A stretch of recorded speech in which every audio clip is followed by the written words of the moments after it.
पढ़ेंगे संख्या पद्धति नंबर सिस्टम। इसके बारे में जानेंगे कि जो नंबर होते हैं यानी कि संख्या होते हैं, जैसे पूर्ण संख्या, प्रकृत संख्या, सम संख्या, विषम संख्या, भाज्य संख्या, अभाज्य संख्या, इसके बारे में जानेंगे।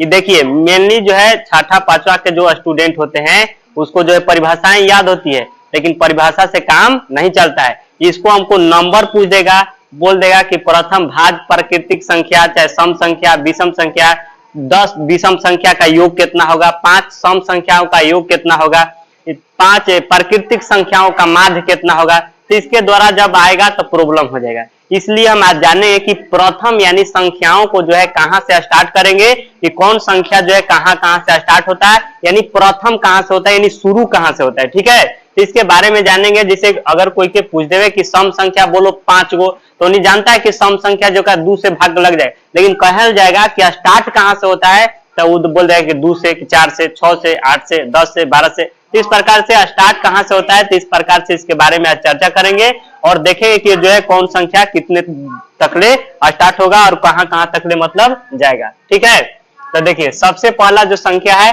पूर्ण संख्या है। पूर्ण संख्या जो होता है 0 से स्टार्ट होता है। पूर्ण संख्या जो का होता है 0 से स्टार्ट होता है और गिनती की जो संख्याएं होती है उसमें शामिल होती है। उसी प्रकार से जो पूर्ण संख्या होगा 0 से स्टार्ट होगा। कि पूर्ण संख्या जो होता है 0 से स्टार्ट होता है। कितना से स्टार्ट होगा, 0 से। याद रखना होगा शुरू वाला जो संख्या है पूर्ण संख्या है और शुरू से स्टार्ट जो संख्या होता है 0 से संख्या स्टार्ट होगा। इस प्रकार से जो है पूर्ण संख्या होगा 0 से स्टार्ट होगा। पूछ देगा कि प्रथम 5 पूर्ण संख्या का योग, तो प्रथम जब 5 पूर्ण संख्या जोड़ेंगे तो 0 1 2 इस प्रकार से जोड़ेंगे। ठीक है, तो प्रथम 5 पूर्ण संख्या बोलेगा तो स्टार्ट कहां से करेंगे, 0 से। तो प्रथम 5 पूर्ण संख्या हो जाएगा 0 1 2 3 4 तक ही कितना संख्या हो जाएगा, 5 हो जाएगा। इस प्रकार से जानेंगे। दूसरा जो है प्रकृत संख्या। प्रकृत संख्या का जो परिभाषा स्टूडेंट को बहुत सारे को याद होता है कि गिनती की संख्या को जो है प्रकृत संख्या कहते हैं, लेकिन वो जो गिनती की संख्या होता है नंबर जो होता है 1 से स्टार्ट होता है, इसलिए जो है प्रकृत संख्या जो होगा 1 से स्टार्ट होगा। तो यह जो है याद होगा सबको, यानी कि प्रकृत संख्या जो होता है 1 से होता है, 1 2 3 4। यह जो है इसको मतलब है उल्टी 8 के तरह जो लिखे हैं, यह जो इसको इनफिनाइट कहेंगे, अपरिमित रूप से अनेक होता है। ठीक है, यह जो अनंत तक जाएगा। अब कोई पूछ देगा कि गिनती कहां जाके खत्म होगा, तो इसका जो है निश्चित जो है कोई सीमा नहीं है, इसलिए जो है इसका अनंत लिख देते हैं। इसको जो उल्टा 8 की टाइप के लिखते हैं, इस प्रकार से इसको अनंत कहते हैं, इनफिनाइट कहेंगे। और अपरिभाषित, जिसको परिभाषा माने जिसका अंत ना हो। ठीक है, इसके बाद जो है दो संख्या जान गए। जो 0 से स्टार्ट होगा उसको क्या कहेंगे, पूर्ण संख्या बोलेंगे, और जो 1 से स्टार्ट होगा उसको बोलेंगे प्रकृत संख्या। इसी प्रकार से यह दोनों संख्या को जो मिला देंगे तो बन जाएगा संपूर्ण संख्या। यानी कि पूर्ण संख्या को ही क्या कहते हैं, संपूर्ण संख्या, माने सभी संख्या इसमें जो है शामिल हो जाती है। इसको देखो, इसको जो है मेनली हमको इसको समझना होगा कि जो पूर्णांक संख्या होता है, पूर्णांक संख्या में देखो यहां तक जो है, यहां तक कौन सी है, देखिए यहां पर माइनस में है तो माइनस वाला कौन सी कहते हैं, ऋणात्मक संख्या है। कौन सी है, ऋणात्मक संख्या, ऋणात्मक संख्या है। यहां से यह इधर कौन सी है, धनात्मक संख्या है, धनात्मक संख्या।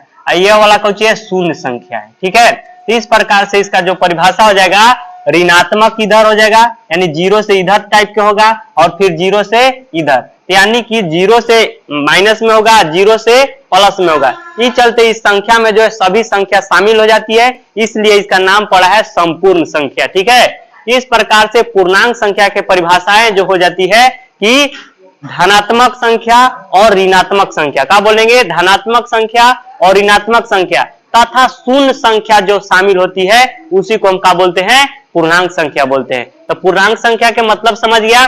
अब यह जो पूर्णांक संख्या को इसको धनात्मक, देखिए अब इसी प्रकार से पूर्णांक संख्या जो बट जाती है, एक में कोई पूछ देगा कि धनात्मक पूर्णांक, फिर देखिए इसका जो है बहुत ज्यादा उपयोग में आएगा, आगे जाके पढ़ेंगे 11th 12th में। इसको पूछता है कि धनात्मक पूर्णांक, ऋणात्मक पूर्णांक, शून्य पूर्णांक क्या है। तो इस प्रकार से इसका जो पूर्णांक है मेनली 3 भागों में बढ़ जाता है, यानी 1 से जब इधर वाला होगा तो इसको कौन सी कहेंगे, धनात्मक पूर्णांक, और ऋणात्मक में होगा उसको कहेंगे ऋणात्मक पूर्णांक, और जो 0 से स्टार्ट होगा उसको कहेंगे शून्य पूर्णांक। ठीक है, तो इस प्रकार से पूर्णांक जो होता है माइनस में भी होता है और प्लस में भी होता है और 0 भी होता है। तो इस प्रकार से पूर्णांक संख्या को परिभाषित कर सकते हैं कि ऋणात्मक, धनात्मक तथा शून्य संख्या के समूह को पूर्णांक संख्या कहेंगे। ऋणात्मक, धनात्मक तथा शून्य, ऋणात्मक, धनात्मक तथा शून्य, ऋणात्मक, धनात्मक तथा शून्य संख्या के समूह को बोलेंगे पूर्णांक संख्या। ठीक है, क्लियर। इसके बाद नेक्स्ट आगे है सम संख्या, विषम संख्या। तो यह जो है दो का पेयर जो है बहुत ज्यादा इंपॉर्टेंट हो जाता है,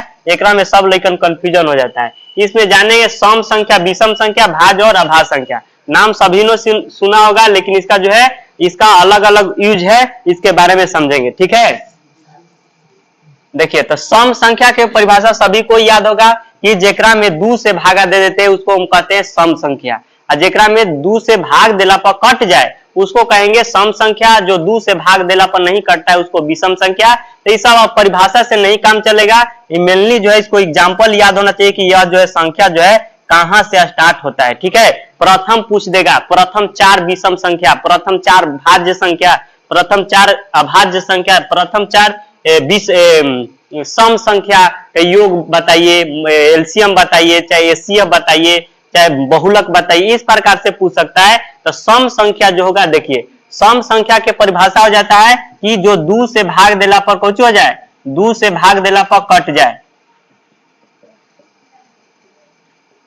देखिए जो वैसा संख्या जो 2 से भाग देला पर कट जाए उसको हम कौन सी कहते हैं, सम संख्या। जो 2 से भाग देला पर कट जाए उसको क्या कहते हैं, सम संख्या। जो 2 से भाग देला पर कट जाए उसको क्या कहते हैं, सम संख्या। जिस प्रकार से देख लेते हैं कि देखो पूरा पूरा कट जाए, पूरा पूरा विभाज्य हो, जिसको इस भाषा में बोल सकते हैं कि वैसा संख्या जेकरा 2 से भाग देले पर पूरा पूरा कट जाए यानी विभाज्य हो जाए, विभाजित हो जाए, उसी को कहेंगे सम संख्या। तो देख लेते इस प्रकार से, देखिए 1/2 है, 1 में 2 से भाग नहीं लगेगा तो यह वाला जो है नहीं कटेगा पूरा पूरा। या 2 दूनी 4, यह एक बार में कट जाएगा पूरा पूरा।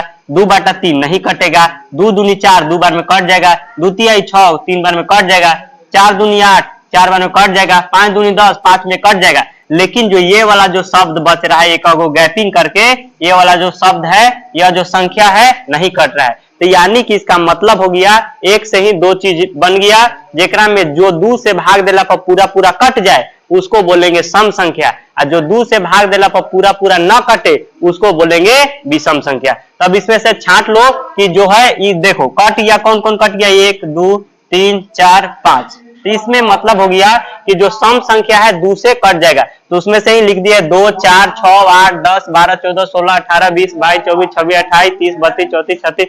इस प्रकार से संख्याएं जो है 2 से कट जाएगा, यानी 2 से भाग देला पर पूरा पूरा कट जाए, विभाज्य हो जाए, विभाजित हो जाए, उसी को क्या बोलते हैं, सम संख्या बोलेंगे। इसके अलावा जो संख्याएं बच गई है उसी को हम क्या कहते हैं, विषम संख्या। क्या बोलेंगे, विषम संख्या। तो यह जो नहीं कटता है यानी वैसा संख्या जो 2 से भाग देने पर पूर्णतः जो है विभाज्य नहीं हो, यानी 2 से भाग देला पर पूरा पूरा न कटे, उसी को क्या बोलते हैं, विषम संख्या। क्या बोलते हैं, विषम संख्या। तो इसमें देख लो कि कौन कौन नहीं कटल था।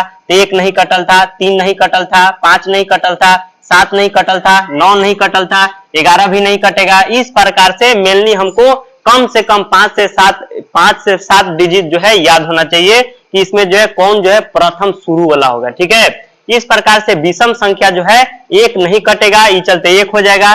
देखो 2 कट जाता है तो 2 ही में हो गया, तो बच गया 3, 3 के बाद है 5, 3 के बाद है 5 7 9 11। तो इस प्रकार से ले लिए है विषम संख्या में कि जो 2 से भाग देले पर कटे ना, यानी 1 3 5 7 9 11 30। इस प्रकार से संख्याएं जो है 2 से नहीं कटेंगे। जो संख्याएं 2 से नहीं कटेंगे उसको कहेंगे विषम संख्या। ठीक है, इसके बाद जो है 2 संख्याएं और है इसी प्रकार से रिलेटेड जो है भाज्य संख्या और अभाज्य संख्या। तो ये दोनों संख्याएं कंप्लीट हो गई। अब आगे जानेंगे भाज्य संख्या और अभाज्य संख्या। तो भाज्य संख्या के मतलब क्या होगा, अभाज्य संख्या के मतलब क्या होगा, इसके बारे में आगे समझ लेते हैं। भाज्य संख्या और अभाज्य संख्या,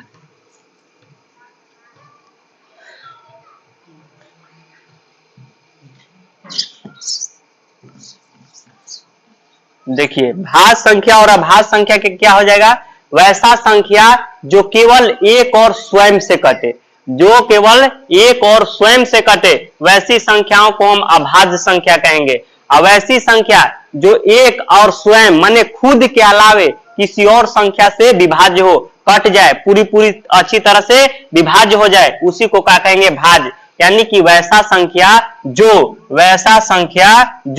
एक एवं स्वयं, स्वयं माने खुद, एक एवं स्वयं के अलावे जो है कोई संख्या से और कट, देखिए वैसा संख्या जो एक एवं स्वयं से कटे, केवल जो है एक एवं स्वयं से विभाज्य हो, उसको कहेंगे अभाज्य संख्या। जो केवल एक और स्वयं के अलावे, एक और स्वयं के अलावे,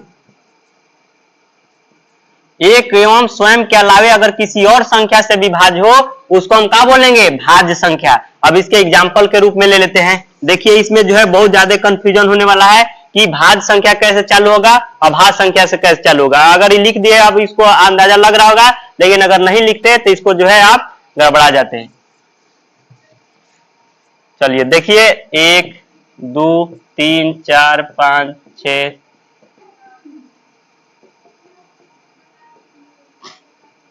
चलिए देख लिए। अब देखते हैं एकरा, इसका मतलब हो गया, देखिए एक और स्वयं से कटना चाहिए, कोची एक एवं स्वयं,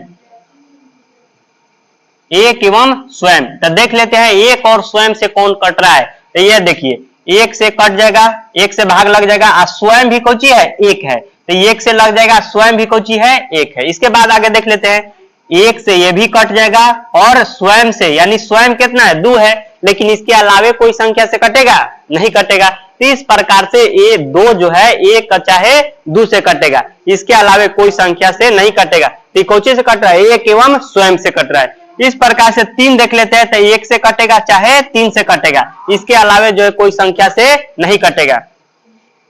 इसके बाद देख लेते हैं 4, तो 4 1 से कट जाएगा, 2 से कट जाएगा, 4 से कट जाएगा। तो देखिए एक और स्वयं, एक माने एक और स्वयं माने अपने खुद, स्वयं माने अपने खुद, तो एक और स्वयं के अलावे किसी संख्या से कट जाए, उसको हम क्या कहते हैं, भाज्य संख्या कहते हैं। क्या कहते हैं, भाज्य संख्या कहते हैं। और जो एक और स्वयं के अलावे किसी संख्या से ना कटे, उसको अभाज्य संख्या कहते हैं। जैसे देख लीजिए 5 है, तो 1 से कटेगा चाहे तो 5 से कटेगा, बाकी आप कोई संख्या से कटेगा, 5 कोई संख्या से नहीं कटेगा, इसलिए जो है 5 एक और स्वयं से कट रहा है। 6 देख लीजिए 1 से कटेगा, 2 से कटेगा, 3 से कटेगा, 6 से कट जाएगा। तो देखिए एक और स्वयं के अलावे ये और संख्या से कट रहा है। इसी प्रकार से 7 देख लीजिए 1 से कटेगा चाहे 7 से कटेगा, इसके अलावे कोई संख्या से नहीं कटेगा। उसी प्रकार से 8 देख लीजिए, तो 8 1 से कटेगा, 2 से कटेगा, 4 से भी कट जाएगा और 8 से भी कट जाएगा। इसी प्रकार से 10 के देख लेते हैं, तो 10 भी कट है, 1 से कट जाएगा, 2 से कट जाएगा, 5 से भी कट जाएगा और 10 से भी कट जाएगा। 11 को देख लेते हैं, 11 1 से कट जाएगा, 11 से कट जाएगा।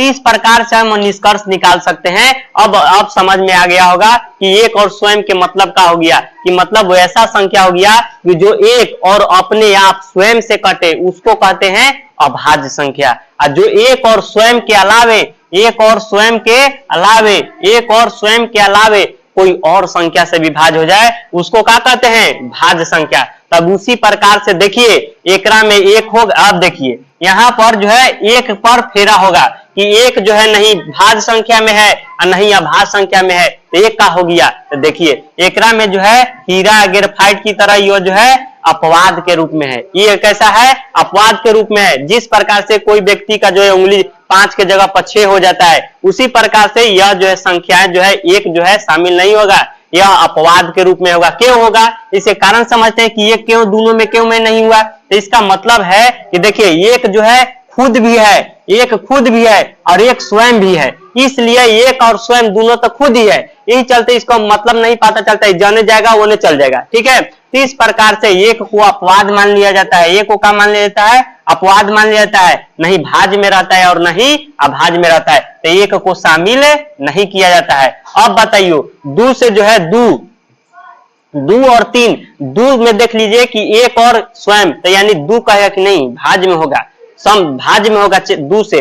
तब वजह देखिए सबसे इंपॉर्टेंट जो होता है पूछ देता है प्रथम 4 भाज्य संख्या का बहुलक माध्य निकाले, तो में बहुत दिक्कत होगा। अब पाते नहीं कोई के चलेगा कि भाज्य संख्या स्टार्ट कैसे होता है, तो 2 3 4 से 1 2 3 से स्टार्ट भाज्य संख्या नहीं होता है।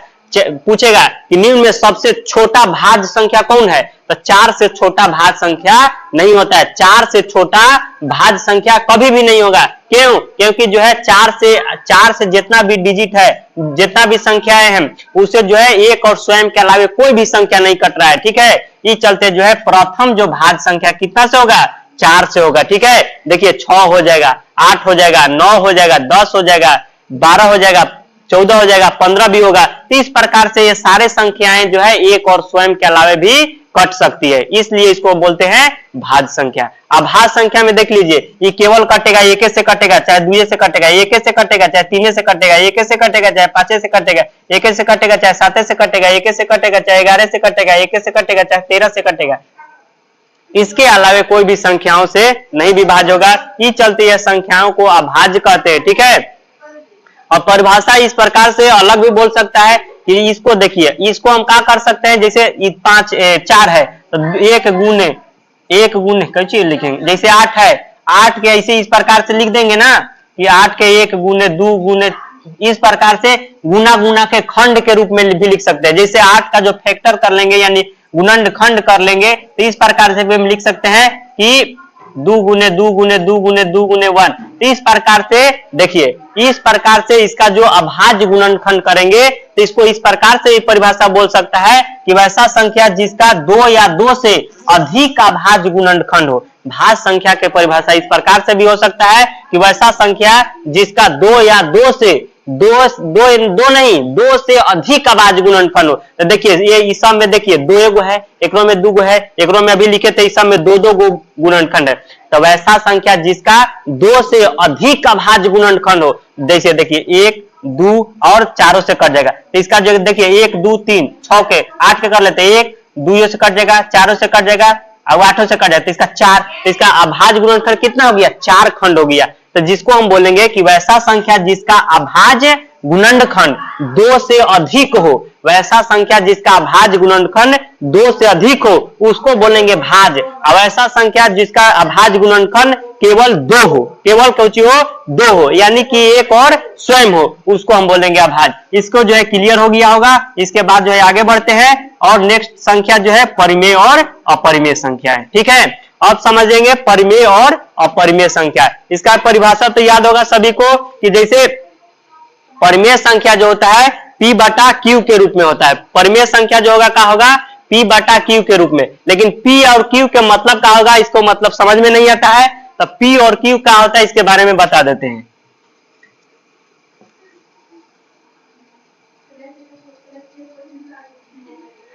देखिए जो होता है जैसे P बटा Q के रूप में होता है, P बटा Q के रूप में, वैसा संख्या जिसे हम P बटा Q के रूप में लिख सकते हैं उसको परिमेय संख्या बोलते हैं। तो P बटा Q के रूप में के मतलब हो गया कि ऊपर वाला संख्या को क्या कहते हैं, अंश कहते हैं। क्या कहते हैं, अंश कहते हैं। नीचे वाला क्या कहेंगे, हर कहते हैं। क्या कहते हैं, हर। तो उस प्रकार से अंश और हर, इसी को हम भिन्न भी कहते हैं। इसी संख्या को क्या कहते हैं, भिन्न भी हम कह सकते हैं। क्या कह सकते हैं, भिन्न भी कह सकते हैं। ठीक है, तो परिमेय संख्या को हम भिन्न भी कह सकते हैं। अब भिन्न के मतलब होता है कि अंश बटा हर, इसको हम बाटा भी कह सकते हैं। इसको क्या कह सकते हैं, बाटा भी कहते हैं। जैसे हम बोलते हैं कि बाटा पर के जोड़ है, बाटा पर के घटाव है, बाटा पर के गुना है, बाटा पर के भाग है। इस प्रकार से यह जो है परिमेय संख्या का ही रूप है, भिन्न, बाटा और परिमेय संख्या। तो यानी कि इसका मतलब हो गया कि वैसा संख्या जिसको हम बाटा के रूप में लिख सकते हैं। जैसे 1 बटा 2 हो गया, जैसे कह देगा कि 5 है,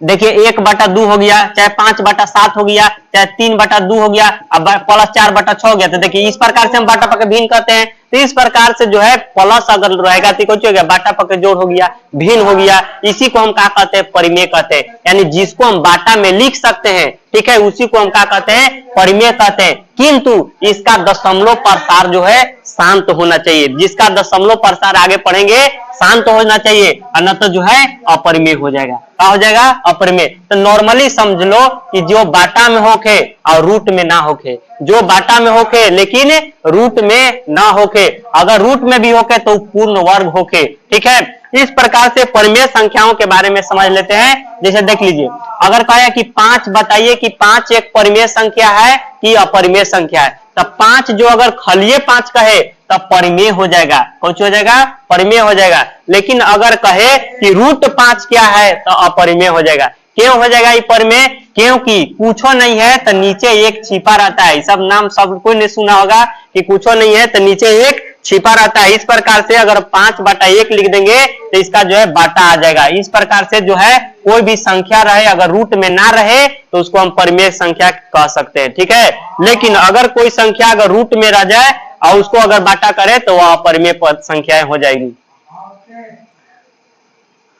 देखिए तो इस प्रकार से परिमेय संख्या के रूप में देखिए इसको 3 है, पूछो नहीं तो नीचे 1 लिख सकते हैं तो यह कौन हो जाएगा? परिमेय। किंतु देखिए यहाँ पर √3 है तो याद रखना है कि जो संख्याएं रूट में रहे और रूट में कौन कौन, बस याद रख लेना कि रूट में जेकर वर्गमूल ना निकले, जेकर वर्गमूल ना निकले, जिसको पूर्ण वर्ग न हो, जो ऐसा संख्या जो पूर्ण वर्ग न हो यानी पूरा पूरा से जोड़ा ना लगे। जैसे अगर मान लिया जाए कि 6 है √6 तो इसको तोड़ेंगे तो 2 गुने 3, लेकिन ऐसा सुना होगा कि अगर दोनों सेम रहेगा तो 2 गो पे 1 गो निकलता है, जैसे 8 हो जाएगा। जैसे 8 भी नहीं निकलेगा, 8 भी हो जाएगा तो कुछ हो जाएगा 2 गुने 2 गुने 2। तो इस प्रकार से देखो 2 गो पे 1 गो निकलता है लेकिन 1 गो 2 नहीं निकलता है तो रूट बच गया। इस प्रकार से अगर कोई संख्या रूट में हो जाता है तब वह संख्याएं अपरिमेय संख्या हो जाएगा। इस प्रकार से अभी परिमेय पर बात कर लेते हैं, इसके बाद है अपरिमेय पर बात करेंगे। ठीक है। तो इस प्रकार से ये संख्याएं को दोनों को तो समझ गए, लेकिन ये देखिए पाई के मान होता है 22/7। ठीक है। यहाँ पर लेकिन का जो है बहुत सारा कंफ्यूजन होगा और जब बोल देगा कि पाई के मान जो होता है 22/7 होता है। अगर पाई के मान दिया हो रहा है, आप बोले कि यह न्यून में परिमेय है कि अपरिमेय है, तो अगर 22/7 लिख देंगे तो यह संख्याएं परिमेय हो जाएंगी। लेकिन अगर केवल लिख देंगे पाई, चाहे इसको सिंबल दे दिए पाई,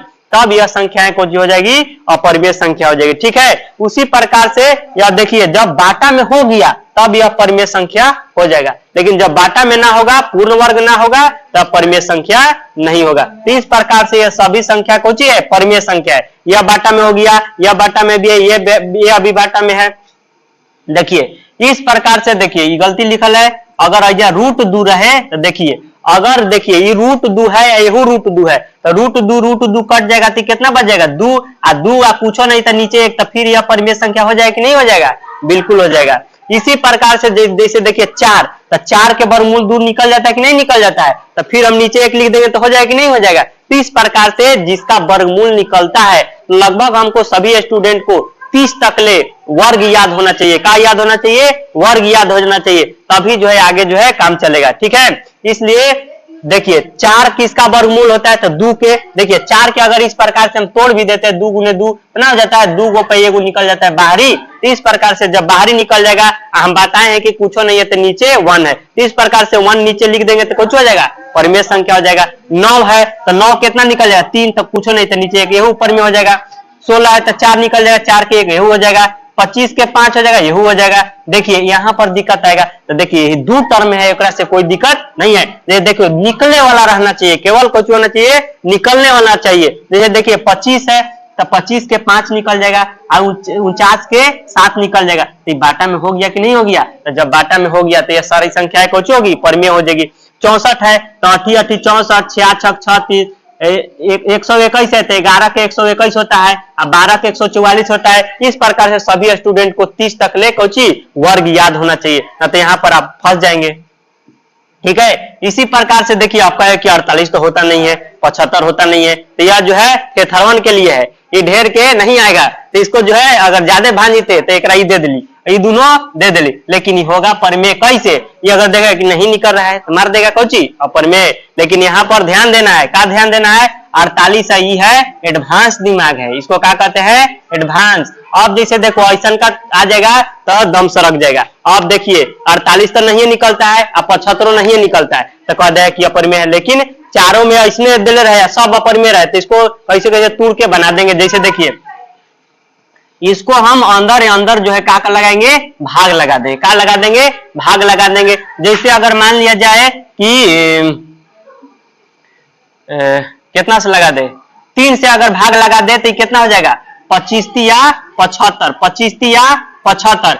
इसको अगर हम लगा दे 3 से तो कितना बार में हो जाएगा?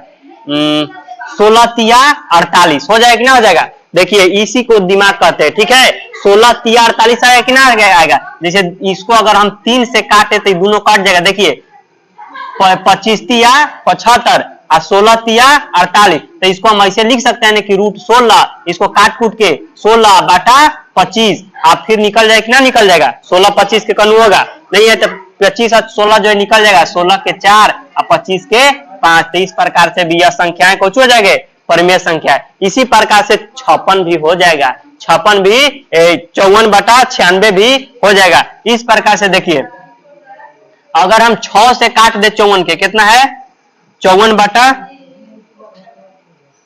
इसको देखिए इसको हमारा अगर मान लिया 6 से काट दे तो निकी छिकी 54, निकी छिकी 54 9 बार में आ जाएगा। और देखिए 6 से फिर काट दे तो 16 छक 96, निकी छिकी 54 16 छक 96, कट जाएगा कि नहीं कट जाएगा। और जब कट जाएगा तो ये देखिए छोटा आवे लाइक हो गया कि ना हो गया। तो यह जो है अगला स्टेप है, ठीक है। इसको दो को याद रखना है, इसको क्या करना है याद रखना है। 3 हो जाएगा और 16 के 4 हो जाएगा, तो यह भी संख्या कौन सी हो जाएगी परिमेय संख्या हो जाएगा। इसी प्रकार से बहुत सारे संख्याएं होंगे, इससे जो है अलग से क्लास कराया जाएगा, ठीक है। इसको अभी नॉर्मली इतना आप समझिए, ठीक है। इस प्रकार से देखिए अपरिमेय पूछता है, अपरिमेय में बहुत सारा संख्या आ जाएगा, इसमें जो है टेंशन नहीं लेना है। एक हम बता देते हैं, इसके बाद जो है अलावे कोई संख्या रहेगा उसको हम इजीली तरीके से जान सकते हैं। जैसे देखिए एकरा में बस हमको इसको याद रख लेना है कि वैसा संख्या जेकर रूट ना हो, यानी जिसका जो है रूट में से निकले ना। जैसे 2 नहीं निकलता है, 3 नहीं निकलेगा, 5 नहीं निकलेगा, 6 के नहीं होता है, 7 के नहीं होता है, 8 के नहीं होता है, 9 को होता है। जैसे देखिए इस प्रकार से अगर रहेगा 2 3 4 5 6 7 8 9 10, इस प्रकार समझ लेते हैं। देखिए 2 के एक के ले लेते हैं, पूछेगा कि रूट एक परिमेय संख्या है कि नहीं, यही देख लीजिए। तो रूट जो है अगर कितनों गुने कितनों रहेगा तो एक होता है, ठीक है। ये याद रखना कि रूट एक परिमेय संख्या हो जाता है, रूट एक कौची हो जाता है परिमेय संख्या। तो इसमें याद रखना रूट एक कौची हो जाएगा परिमेय संख्या, रूट एक के एक निकल जाता है, ठीक है। इसके बाद जैसे देखेंगे 2 के तो नहीं निकलेगा, 3 के भी नहीं निकलेगा, 4 के 2 हो जाता है, 5 के नहीं निकलेगा, 6 के नहीं निकलेगा, 7 के नहीं निकलेगा, 8 के नहीं निकलेगा, 9 के 3 हो जाता है।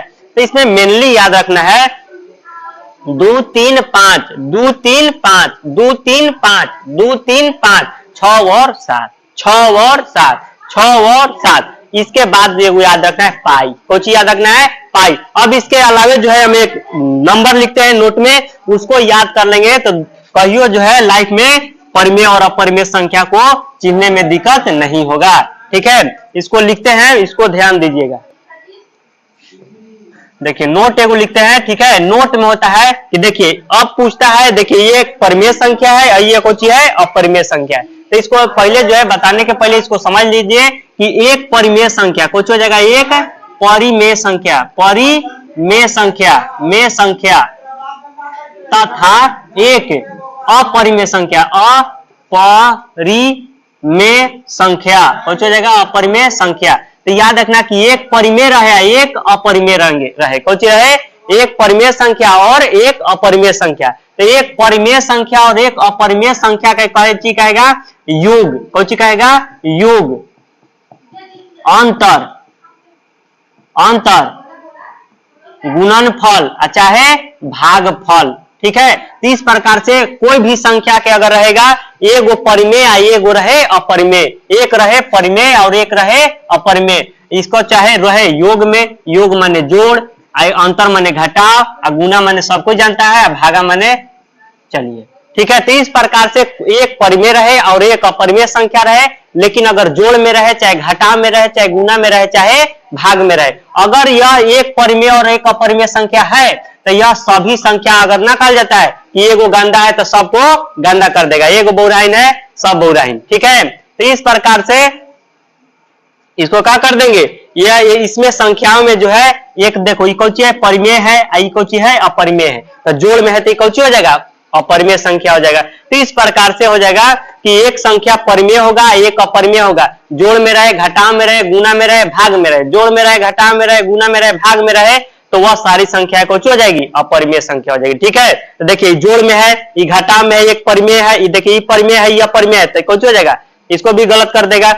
इस प्रकार से देखिए ये गुणनफल में है, यही नहीं होगा, यह गुणनफल में यूं नहीं होगा, भागफल में यूं नहीं होगा। तो इस प्रकार से सारे संख्या समाप्त हो गई। ठीक है, इसी प्रकार से अगले वीडियो में इसके बाद में है आगे जो है एक्सरसाइज चालू करेंगे, एक बारे में जो है डिटेल से एक्सरसाइज बनाएंगे। ठीक है, देखिए इसके बाद जो है हम इनके परिभाषाओं को लिख दिए हैं, इसको जो है आप नोट्स कर सकते हैं। ठीक है, जैसे देखिए पूर्ण संख्या जो था, देखिए गिनती की संख्या का जो है हम आगे प्राकृतिक संख्या कहते हैं। क्या कहते हैं? गिनती की संख्या के जो प्राकृतिक संख्या कहते हैं, गिनती की संख्या को प्राकृत संख्या कहते हैं, गिनती की संख्या को प्राकृत संख्या कहते हैं। उसी प्रकार से पूर्ण संख्या किसको कहते हैं? तो गिनती की संख्या में शून्य को शामिल करने से जो संख्या बनता है उसी को हम पूर्ण संख्या कहते हैं। क्या कहते हैं? पूर्ण संख्या।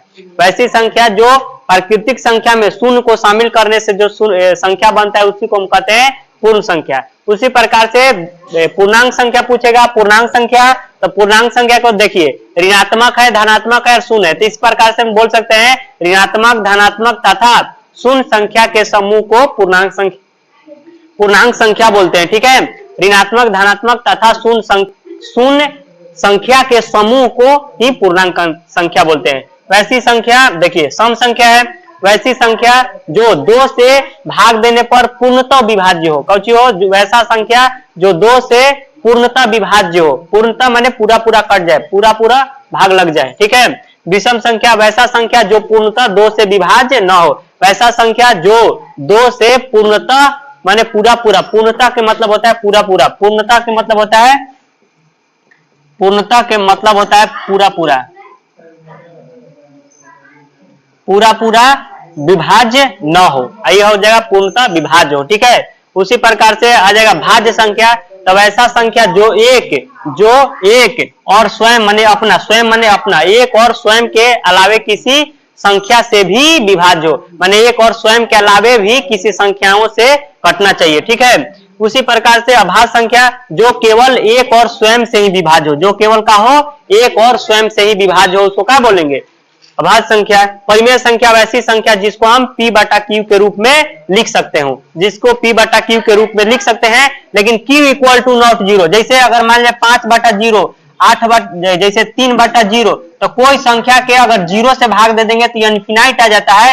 ये चलते लिखा जाता है कि Q इक्वल टू नॉट 0, यानी Q के जगह पर 0 नहीं होना चाहिए। ठीक है, तो इसको याद रखना, ध्यान रखना कि Q इक्वल टू नॉट 0, यानी Q के जगह पर 0 नहीं होना चाहिए। ठीक है, और परिमेय संख्या के जो है जो P/Q के रूप में नहीं लिखा जा सकता। तो P/Q के रूप में दिखाएगा कि बाटा के रूप में तेनू लिख ले हैं, तो इस प्रकार से बाटा के रूप में लिखे हैं, लेकिन P/Q के रूप के मतलब हो गया कि जिसका पूर्ण वर्ग न हो। ठीक है, पूर्ण वर्ग न हो। तो इस प्रकार से इसकी परिभाषाएं कंप्लीट हो गई। ठीक है, आगे पढ़ेंगे, एक्सरसाइज बनाएंगे, उसके बाद जो है आपको समझ में आएगा।